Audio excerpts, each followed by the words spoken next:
نحمدہ ونصلی علی رسولہ الکریم بسم اللہ الرحمن الرحیم۔ دیکھنے اور سننے والوں کو خاک مدینہ و نجف کا سلام پہنچے۔ تبلیغ و اشاعت اسلام کے سلسلے کی آج ہماری 21ویں ویڈیو ہے، جس کا عنوان ہے امام احمد بن حنبل کا عزم اہن اور خلیفہ معتصم۔ امام احمد بن حنبل جلیل القدر محدثین میں سر فہرست ہیں۔ آپ 164 ہجری میں پیدا ہوئے اور آپ کے شاگردان رشید میں امام بخاری، امام مسلم شامل ہیں، اور محی الدین شیخ عبد القادر جیلانی جنہوں نے غنیت الطالبین جیسی فقہ کی کتاب مرتب کی، وہ بھی امام احمد کے پیروکار ہی تھے۔ عبداللہ بن احمد لکھتے ہیں کہ ایک دفعہ مجھ سے امام ابو ذرا نے فرمایا کہ تمہارے والد کو 10 لاکھ حدیثیں یاد ہیں۔ کسی نے امام ذرا سے پوچھا کہ تم کو کیسے معلوم؟ انہوں نے فرمایا کہ میں نے ان کا امتحان لیا ہے اور ان سے مذاکرہ کیا ہے۔ انہی ابو ذرا سے سعید بن عمرو نے پوچھا کہ آپ بڑے محدث ہیں یا امام احمد؟ انہوں نے فرمایا امام احمد۔ عباسی خلیفہ مامون الرشید کے دور میں بے شمار فرقے منظر عام پر آ گئے اور مامون الرشید ان کا سرپرست بن گیا۔ ان میں فرقہ معتزلہ اور جہمیہ بھی شامل تھے۔ اس وقت خلق قرآن یعنی قرآن مخلوق ہے نہ کہ اللہ کا کلام اور اللہ تعالیٰ کی صفت اور قدیم ہے کا مسئلہ درپیش ہوا، اور معتزلہ فرقے والوں نے اسے مخلوق اور حادث قرار دیا۔ یہ ایک طویل جنگ تھی جس میں فتح امام احمد بن حنبل کی ہی ہوئی۔ اسی تفصیل مفکر اسلام ابو الحسن ندوی کی کتاب تاریخ دعوت و عزیمت میں رقم ہے، جو کہ یوں ہے: خلیفہ مامون الرشید نے خلق قرآن کے مسئلے پر پوری توجہ مرکوز کر دی۔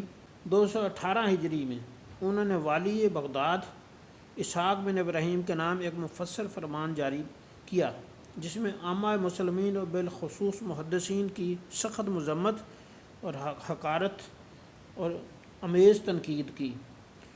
ان کو خلق قرآن کے عقیدے سے اختلاف کرنے کی وجہ سے توحید میں ناقص، مردود الشہادہ اور شرار امت قرار دیا، اور حاکم کو حکم دیا کہ جو لوگ اس مسئلے کے قائل نہ ہوں ان کو ان کے عہدوں سے معزول کر دو اور خلیفہ کو اس کی اطلاع دی جائے۔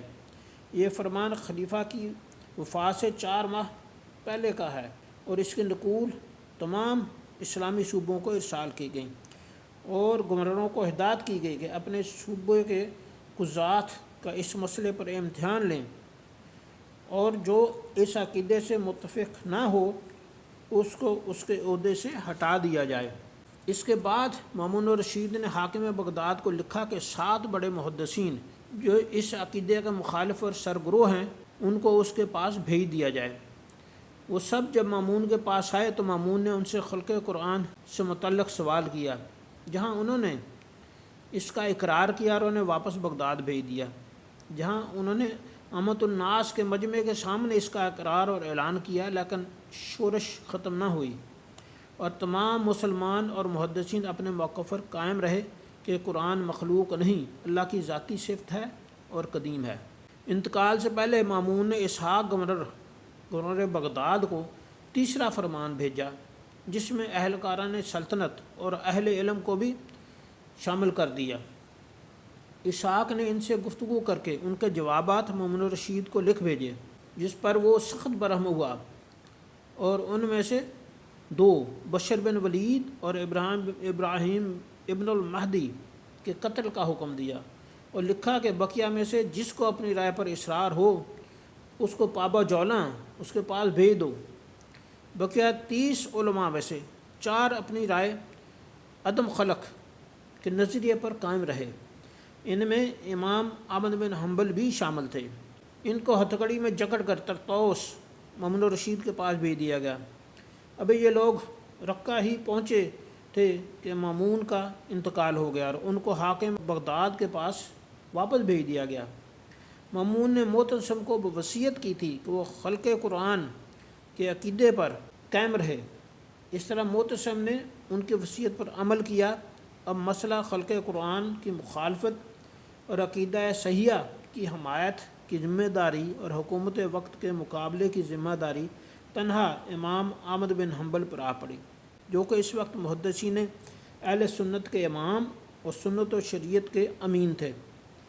امام احمد کو رقہ سے واپس بغداد بھیج دیا گیا اور 4 بیڑیاں ان کے پاؤں میں پڑی تھیں۔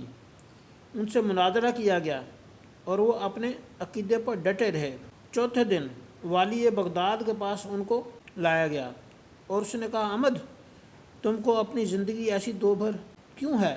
خلیفہ تمہیں اپنی تلوار سے قتل نہیں کرے گا، لیکن اس نے قسم کھائی کہ اگر تم نے اس کی بات تسلیم نہ کی تو مار پہ مار پڑے گی اور تم کو ایسی جگہ پر ڈال دیا جائے گا جہاں سورج نہیں آئے گا۔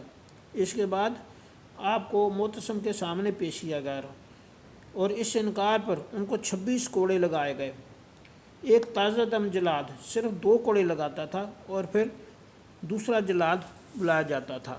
امام احمد ہر کوڑے پر فرماتے تھے، آتونی شیئم من کتاب اللہ و سنہ رسول حتی اقول بہی، میرے سامنے اللہ کی کتاب یا سنت رسول سے کچھ پیش کرو تو میں مان لوں۔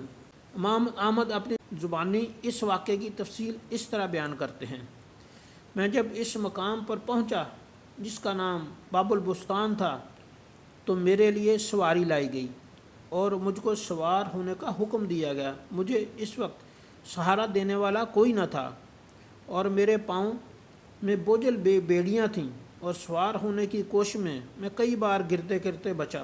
آخر کسی نہ کسی طرح سوار ہو گیا اور معتصم کے محل میں پہنچا اور مجھے ایک کوٹھری میں بند کر دیا گیا جہاں اندھیرا تھا اور آدھی رات کا وقت تھا اور وہاں کوئی چراغ نہ تھا۔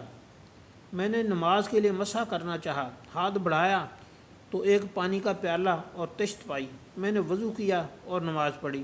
اگلے دن معتصم کا قاصد آیا اور مجھے خلیفہ کے دربار میں لے گیا۔ معتصم بیٹھا ہوا تھا اور قاضی القضات ابن ابی داؤد بھی موجود تھا اور ان کے ہم خیالوں کی بڑی جماعت بھی موجود تھی۔ اس وقت 2 آدمیوں کی گردنیں بھی اڑائی جا چکی تھیں۔ وہاں ابو عبد الرحمن الشافعی بھی موجود تھے۔ میں نے ان سے پوچھا، آپ کو امام شافعی کے مسح کے متعلق بیان یاد ہے؟ قاضی القضات نے کہا، اس کی گردن اڑائی جانے والی ہے اور اس کو فقہ کے مسئلے کی پڑی ہے۔ اس کے بعد ایمان کے سلسلے میں قاضی القضات سے کچھ مکالمہ ہوا اور معتصم باللہ نے کہا کہ اگر تم میرے پیشرو کے ہاتھ میں پہلے نہ آ گئے ہوتے تو میں تعرض نہ کرتا اور تمہیں چھوڑ دیتا۔ مسلسل 3 روز تک معتصم کی موجودگی میں اس کے حامی علماء و محدثین سے مناظرہ ہوتا رہا اور معتصم کہتا کہ میں آپ سے اتنی ہی محبت کرتا ہوں جتنی بیٹے ہارون سے۔ چوتھے روز مجھے پھر بلوایا گیا۔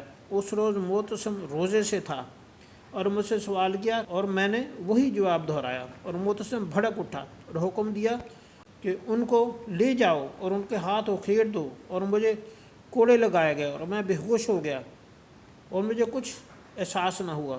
تاریخ اسلام الذہبی۔ اس کے بعد ان کو گھر پہنچا دیا گیا۔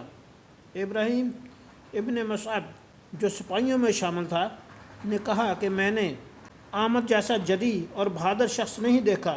ویڈیو کا اختتام ہم اندر لاہور علامہ اقبال کے اس وسیع المعانی شعر سے کرتے ہیں، میں جو سر بسجدہ ہوا کبھی تو زمین سے آنے لگی صدا، تیرا دل تو ہے صنم ناآشنا، تجھے کیا ملے گا نماز میں۔